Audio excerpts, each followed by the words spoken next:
akin kung ano ang sabi niya. Gusto kong maniwala. Ano ba talaga? Ikwento mo sa akin kung ano ang tingin niya. Sa dalawang talis ko, sino ba ang gusto niya? Araw-araw ko'y nananagoy. Walang lakas ng loob na lumapit sa kanya.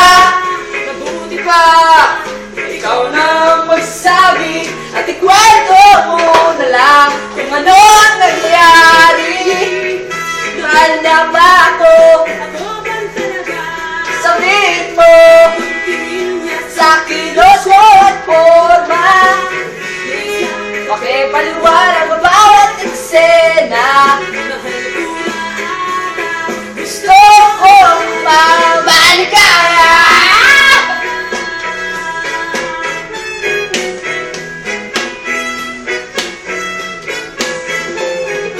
Ikwento mo sa akin kung ano ang sabi niya.